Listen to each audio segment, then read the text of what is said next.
우리에게 주신 말씀은 창세기 13장 1절에서 13절입니다. 찾으신 후 저와 여러분이 한 절씩 교독하신 후 마지막 절은 다 함께 합독하시겠습니다. 창세기 13장 1절에서 13절입니다.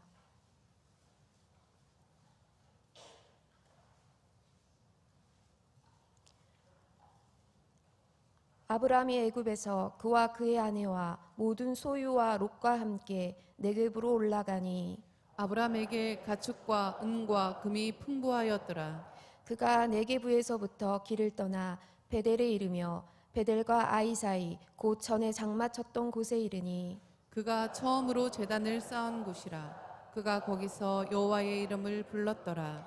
아브라함의 일행 롯도 양과 소와 장막이 있으므로 그 땅이 그들이 동거하기에 넉넉하지 못하였으니 이는 그들의 소유가 많아서 동거할 수 없었음이니라.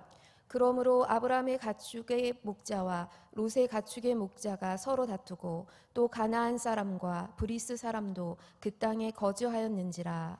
아브라함이 롯에게 이르되 우리는 한 친족이라. 나나 너나 내 목자나 내 목자나 서로 다투게 하지 말자. 내 앞에 온 땅이 있지 아니하냐. 나를 떠나가라. 내가 좌하면 나는 우하고 내가 우하면 나는 좌하리라. 이에 롯이 눈을 들어 요단 지역을 바라본즉 소알까지 온 땅에 물이 넉넉하니 여호와께서 소돔과 고모라를 멸하시기 전이었으므로 여호와의 동산 같고 애굽 땅과 같았더라. 그러므로 롯이 요단 온 지역을 택하고 동으로 옮기니 그들이 서로 떠난지라. 아브라함은 가나안 땅에 거주하였고 롯은 그 지역의 도시들에 머무르며 그 장막을 옮겨 소돔까지 이르렀더라. 소돔 사람은 여호와 앞에 악하며 큰 죄인이었더라. 아멘. 주께서 심지가 견고한 자를 평강하고 평강하도록 지키시리니 이는 그가 주를 신뢰함이니이다. 믿으시면 아멘 하시기를 바랍니다. 이사야서 26장 3절에 기록된 말씀에 보시면 하나님께서 주께서 심지가 견고한 자, 마음과 중심이 견고한 자들에게 두 가지를 약속하셨습니다. 하나는요, 평강입니다. 평안은요, 걱정과 근심이 없는 상태를 평안이라고 말하고 계세요. 평안을 주시겠다는 거예요. 또 하나는요, 지키시는 은혜를 주시겠다고 약속하여 주셨습니다. 이 새벽에도 힘들고 어려운 삶의 일상과 또 바쁘고 분주한 삶의 어떤 여정이 계시겠지만 하나님을 기억하고 말씀 앞에 반응하는 그 여호와의 제단을 수축하며 믿음으로 기도의 현장에 나아가시는 여러분과 여러분의 자녀와 또 우리의 교회 공동체와 여러분의 기도하는 자녀들 위해 순간순간마다 하나님께서 평안도 주시고 지키시는 은혜로 함께하여 주시기를 이 말씀으로 주님의 이름으로 축원을 드립니다. 늘 말씀드리지만 우리의 영적 안전지대는요, 하나님과 하나님의 말씀 위에 서는 것인 줄로 믿습니다. 하나님이 살아계세요. 그 살아계신 하나님께서 오늘도 제 입술을 통해 무언가 대언하실 텐데 그 말씀 앞에 한번 반응을 해보시기를 바랍니다. 하나님도 인식하고 말씀 앞에 반응할 때에 하나님께서 여러분들의 인생을 책임져 주시고 보증하여 주실 줄로 믿습니다. 영상으로 함께 예배하시는 여러분들의 가정의 예배, 그 현장에서도 하나님께서 약속하신 평안과 지키시는 은혜로 순간순간 기도의 응답에 풍성한 열매들로 함께하여 주시기를 주님의 이름으로 다시 한번 축원을 드립니다. 신앙생활을 하면서 가장 어려운 것이 있다면 여러분 뭐라고 생각하세요? 신앙생활을 하면서 가장 어려운 것이 있다면 보이지 않는 것을 믿는 것이고 또 보이지 않는 것을 기다리는 것이 아닌가 하는 생각을 갖습니다. 왜 그럴까요? 사람은 늘 누구나 보이는 것을 먼저 바라보고 보이는 것을 먼저 선택하기 때문이 아닐까요? 세상은 끊임없이 눈에 보이는 것들로 우리를 미혹합니다. 요한일서 2장 16절 말씀에 보시면 육신의 정욕, 안목의 정욕, 이생의 자랑, 이 모든 것들은 아버지께로부터 온 것이 아니라 세상으로 기인한 것이다 라고 성경이 말씀하고 계세요. 여기서 특별히 안목의 정욕이라고 하는 것은 우리의 눈에 보이는 영역을 말하는 것입니다. 우리가 하루에도 수많은 것들을 보고 또 느끼고 경험하며 살아가는데, 특별히 이 안목의 정욕, 보이는 것들, 보이는 영역으로 인해 흔들리는 우리의 삶이 참 많이 있다는 거예요. 세상으로부터 기인된 안목의 정욕, 이 보이는 영역들이 순간순간마다 여러분들의 영혼을 흔들리게도 하고 요동하게도 할지 모르겠으나, 저는 여러분들에게 권면 도전 드리기를, 그럼에도 불구하고 우리 살아계신 하나님과 그분의 말씀을 붙잡고 믿음으로 설 때에 마음과 중심, 그 중심에 진실한 고백이 있는 마음이 견고한 자들, 심지가 견고한 자들만큼은 하나님께서 평안을 주시고 지키시는 은혜로 함께하여 주실 줄로 믿습니다. 그 은혜가 계시는 새벽의 제단이 될 수 있기를 바랍니다. 오늘 말씀의 제목을 보이는 것과 보이지 않는 것이라는 말씀의 제목을 가지고 함께 은혜를 나누기를 원합니다. 보이는 것이 있고요, 보이지 않는 것이 있습니다. 여러분들은 보이는 것을 선택하며 살아가고 계세요? 아니면 보이지 않는 영역에 주목하여 살아가고 계시는지요? 고린도후서 4장 18절 말씀에 보면 사도 바울이 우리에게 이렇게 도전했어요. 우리가 주목해야 할 것은 보이는 것이 아니라 보이지 않는 것이니, 보이는 것은 잠깐이지만 보이지 않는 것은 영원함이라 라고 도전했어요. 새벽을 깨우는 저와 여러분들만큼은 성경이 지속적으로 강조하고 있는 보이는 영역이 아니라 보이지 않는 영역에 주목하여 살아갈 수 있기를 바랍니다. 그런데 오늘 본문의 말씀에 보니까는요, 이 보이는 것과 보이지 않는 것에 대하여 대조적으로 교훈을 하고 계시는데, 특별히 보이는 영역과 보이지 않는 것을 통해 하나님은 무엇을 말씀하고 계시는가, 한 두 가지 영적 교훈을 함께 나누기를 원합니다. 첫째는요, 신실하신 하나님을 기억하라 라고 하는 것입니다. 누구를 기억해야 한다고요? 신실하신 하나님을 기억하라 라고 하는 것이에요. 하나님이 눈에 보이세요? 하나님이 눈에 보이시면 병원 가보셔야 돼요.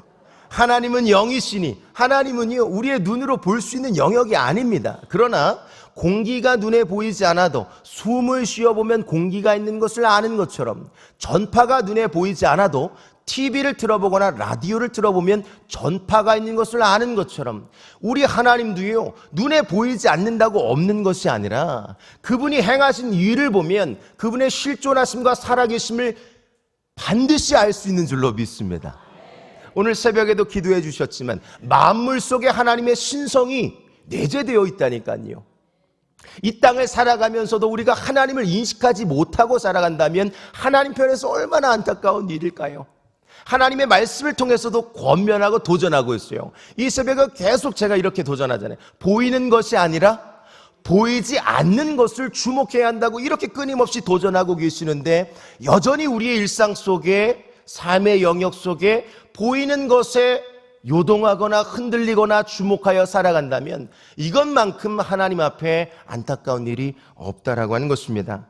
그런데 안타까운 것은요, 오늘 본문의 주인공인 아브라함은요, 보이는 영역에 흔들렸던 흔적들이 발견이 되는 것입니다. 직전장이었던 우리 12장 말씀에 보면 아브라함이 기근 때문에 애굽으로 내려갔다라는 흔적이 있어요. 창세기 12장 10절 말씀에 보면 기근이 너무 심했던 것이죠. 갑자기 막 기근이 찾아오니까 눈에 보이는 것, 이 영역 속에서 흔들림이 오는 것입니다. 내가 열심히 수고하고 농사했던 것들이 다 말라가고 소출이 다 사라져가고 코로나 와가지고 막 다 어려워하는 이 현장들을 눈으로 목도할 때 믿음의 사람들도 흔들릴 수 있다는 것을 지금 말하고 있는 것이에요.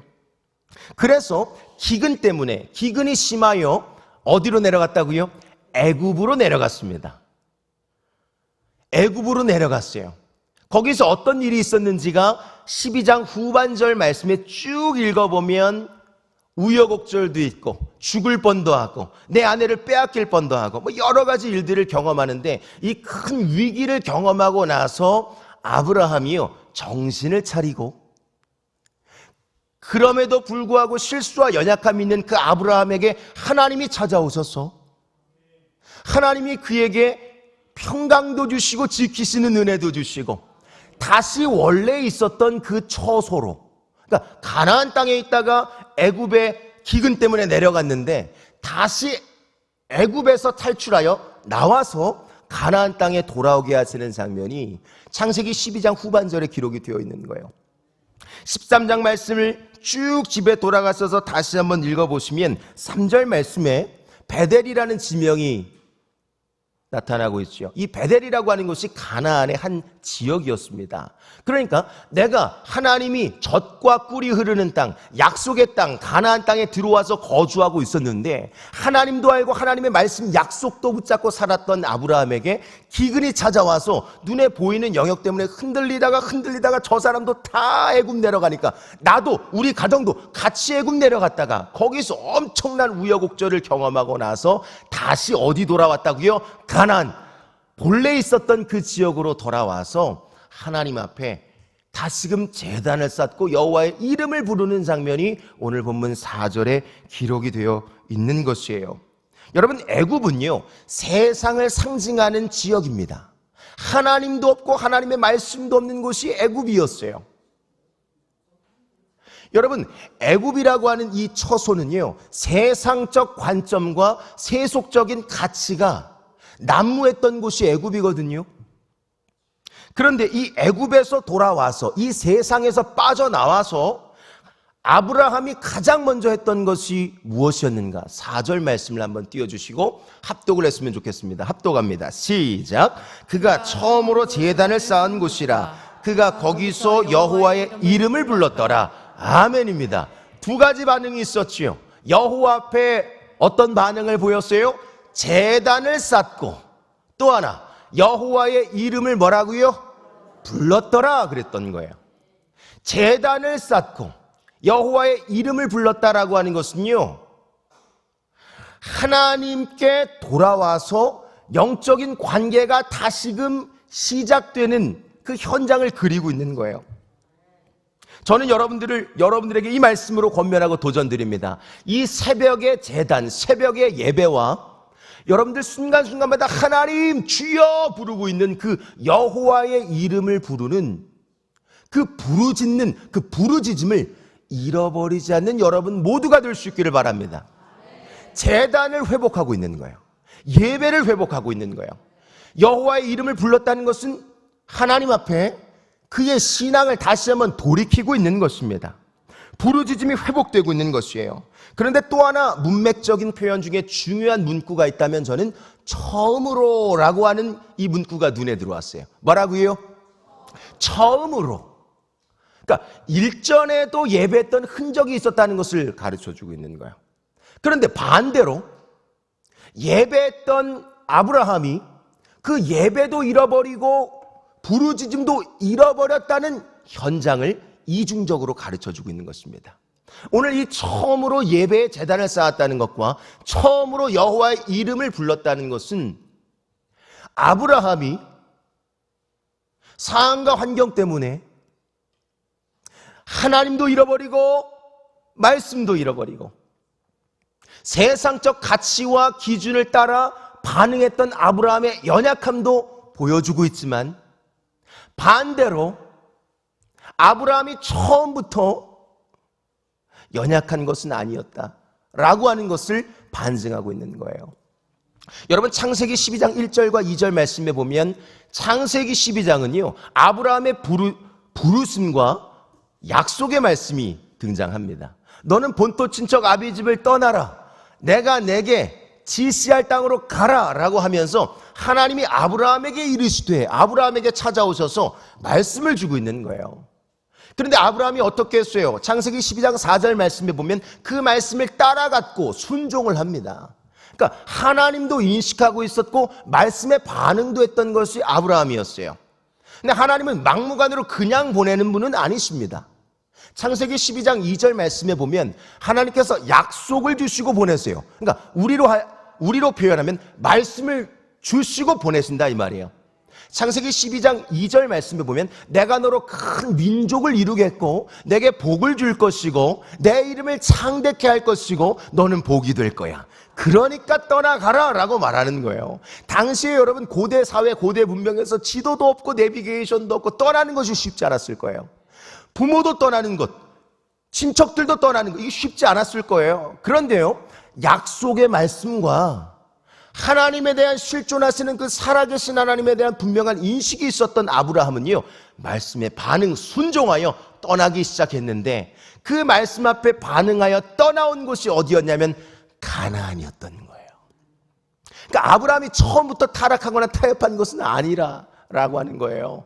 아니라는 거예요. 그런데요, 그곳에서도 살아가다 보니까는요, 또 순간순간마다 우리가 여기서 열심히 예배하고 부르짖고 기도하고 돌아가셔도 일상에 돌아가시면 순간순간 계속 눈으로 보여지는 영역들이 여러분들을 어렵게 하고 흔들리게 하고 요동하게 할 것에 대한 이야기를 지금 아브라함을 통해서 가르쳐주고 있는 것입니다. 그러나 중요한 것은 아브라함은요, 이리 흔들리고 저리 흔들리고 시험에 빠지기도 하고 우여곡절 어려움도 있었으나 오늘 4절 말씀에 보니까 다시금 여호와의 제단을 수축하고 하나님 앞에 예배를 회복하고 여호와의 이름을 불렀더라, 부르짖음의 회복을 말하고 있는 것이에요. 다시금 하나님의 약속을 기억하고 그분의 신실하심 앞에 반응하며 돌아오는 아브라함의 흔적이 지금 발견되고 있는데, 여러분의 일상 속에서도 순간순간마다 흔들리거나 낙심이 되거나 우울하거나 절망 속에 내 삶이 요동할지라도 살아계신 하나님과 그분의 말씀 앞에 반응하여 지금 드리고 있는 이 예배, 지금 부르짖고 있는 이 간절한 부르짖음을 결코 잃어버리지 않는 우리 모두가 될 수 있기를 이 말씀으로 축원을 드립니다. 본문의 핵심은 하나님은 신실하신 분이라는 거예요. 설사 내가 부족하고 실수가 있고 연약함이 있을지라도, 사실 창세기 12장은요 아브라함의 실수가 막 드러납니다. 기근 때문에 12장 10절 애굽으로 내려갔는데 12장 3절 말씀에 보면 아브라함이 누구 의지하는지 아세요? 누이 사라를 의지합니다. 창세기 12장 13절 말씀을 보시면 그대로 말미암아 내 생명이 보존될 줄로 믿는다라는 기록이 있는 거예요.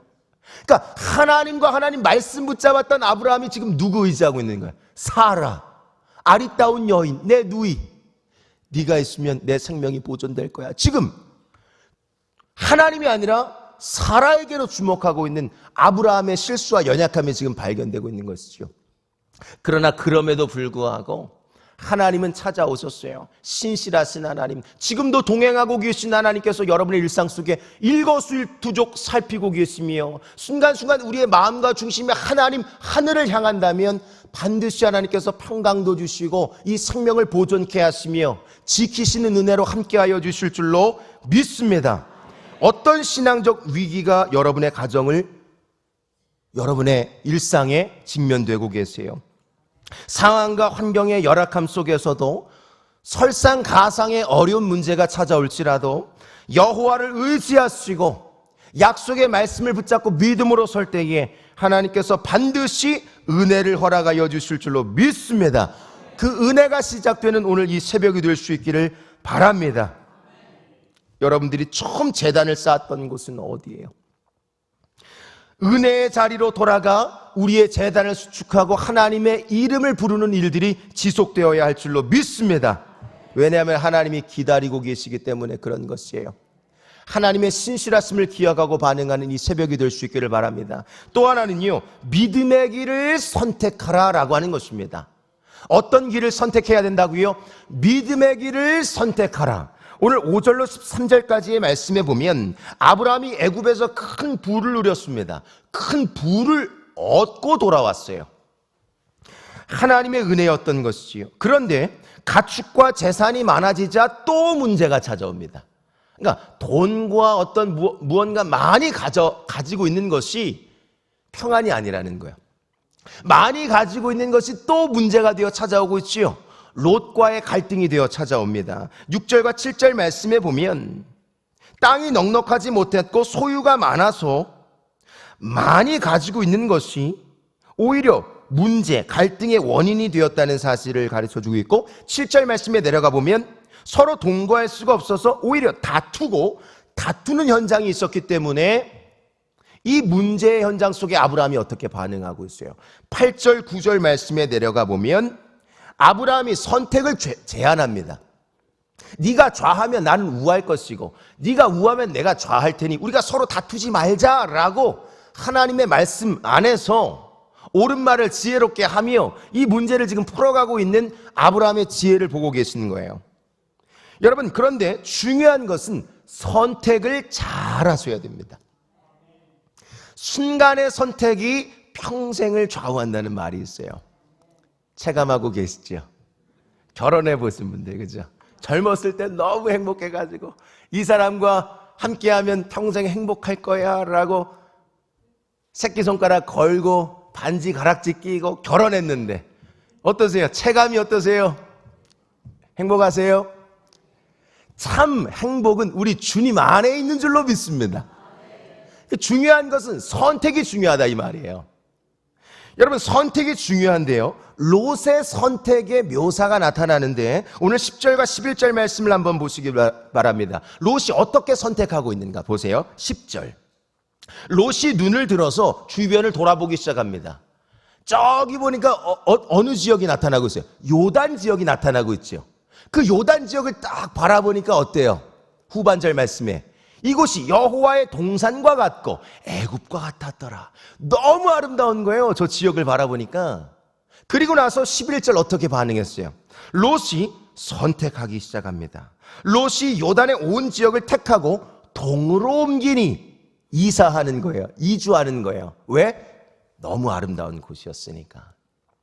여러분, 롯의 선택을 보니까는요, 롯은요, 눈에 보이는 영역에 집중하여 세상적 관점을 가지고 선택했던 이 선택의 연약함이 발견이 되는 것입니다. 먼저 선택한다고 좋은 게 아니에요.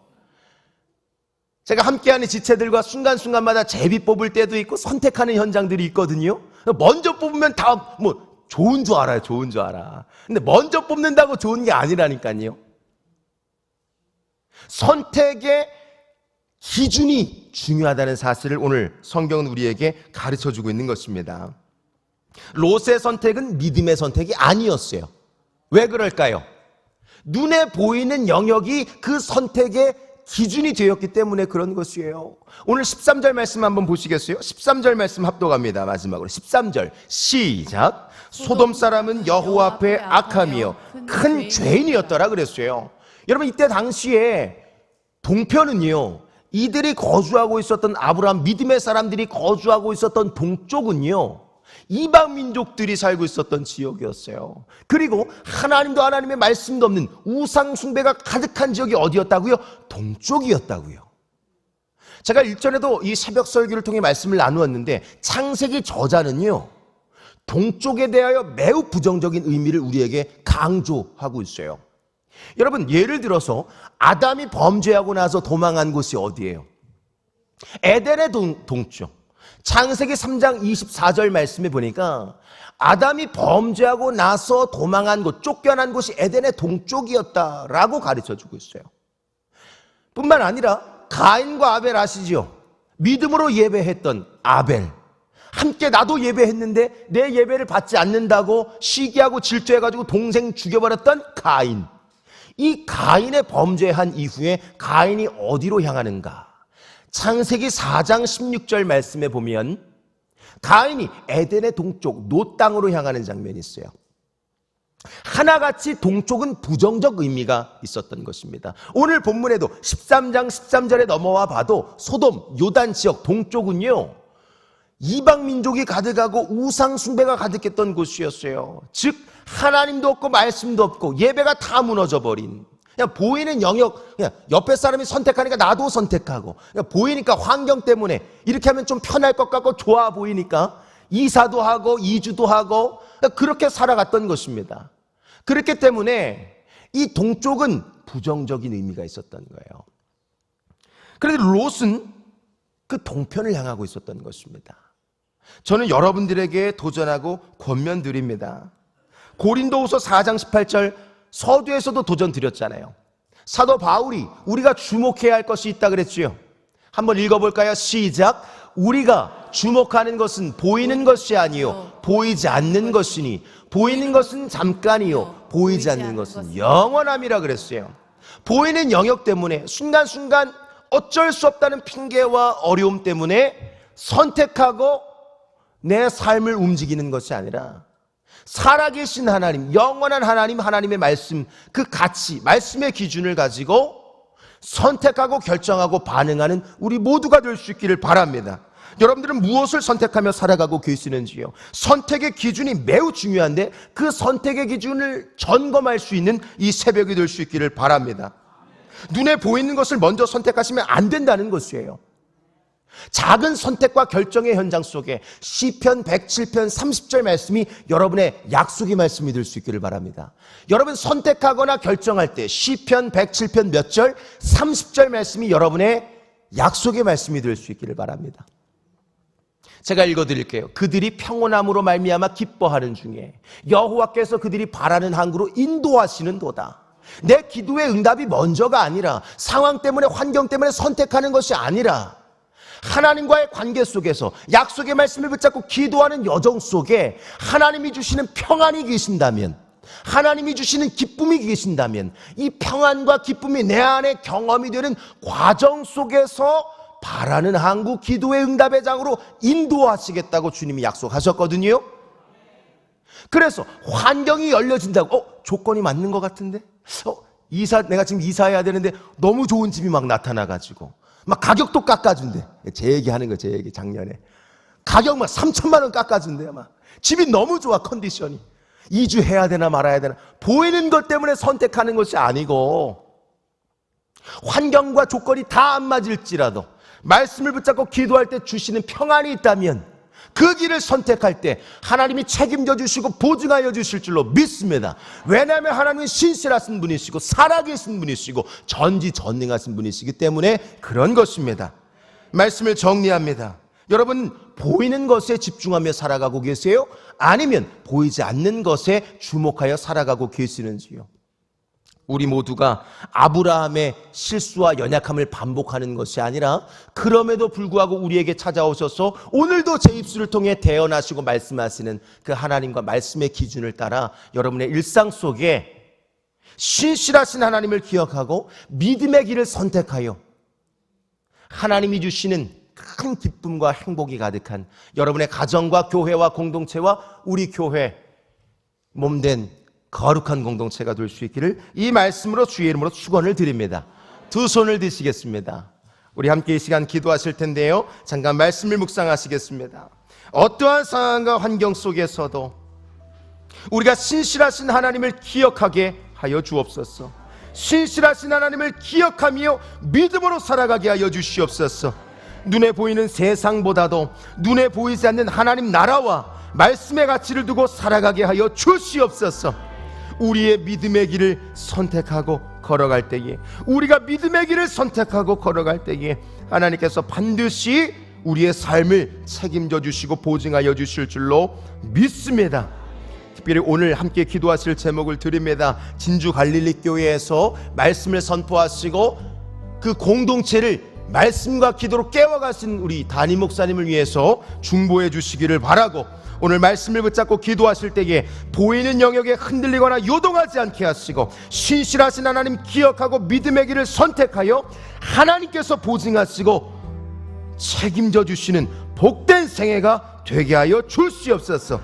우리 다시 한번 이 말씀을 기억하며 주여 한번 간절히 부르시고 기도하시다가 자유롭게 돌아가도록 하시겠습니다. 기도로 나아가시겠습니다.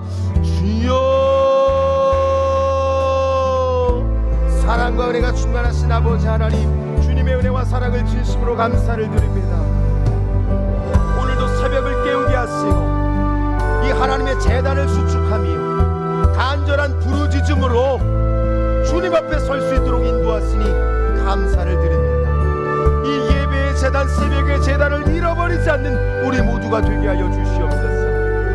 이 간절한 부르짖음을 잃어버리지 않는 우리 모두가 되게 하여 주시옵소서. 그가 처음으로 제단을 쌓고 그가 거기서 여호와의 이름을 불렀던 것처럼 우리도 오늘 아브라함과 같이 이 새벽 제단을 쌓고 하나님의 이름을 부르짖으며 말씀에 근거하여 약속의 말씀을 붙잡고 믿음으로 나아가고 있습니다. 하나님, 우리의 가정과 공동체 위에 찾아와 주셔서 신실하신 하나님을 경험 실험하게 하시고 간증할 수 있도록 주님 역사하여 주시고 함께하여 주시옵소서. 믿음의 길을 선택하며 살아가게 하여 주시옵소서. 눈에 보이는 영역들 때문에 흔들리거나 요동하지 않는 우리 모두가 되게 하여 주시옵소서. 우리가 주목해야 하는 것은 보이는 것이 아니요 보이지 않는 것이니, 보이는 것은 잠깐이지만 보이지 않는 것은 영원함이라 주님께서 오늘도 도전하고 계십니다. 하나님, 보이지는 않으나 진리가 되시고 살아계신 그 하나님과 하나님의 말씀을 붙잡는 이 새벽이 되게 하여 주시옵소서. 가정과 공동체 위에 산적한 문제들을 주님 앞에 올려드립니다. 하나님, 우리의 인생에 묶이고 매였던 것들 다 풀어주시기를 원합니다. 말씀 안에서 기도의 현장 속에 이 문제를 풀어가는 우리 모두가 되게 하여 주시옵소서. 내가 예수 그리스도의 이름으로 명하노니 우리의 가정에 또 공동체에 문제와 어려움으로 역사하는 어둠의 영들은 떠나가고 물러갈지어다. 내가 예수 그리스도의 이름으로 명하노니 보이는 영역으로 우리의 삶을 뒤흔드는 어둠의 영적 세력과 권세들은 떠나가고 물러갈지어다. 주 안에서 우리의 신앙을 돌아보게 하시고 점검하게 하여 주시옵소서.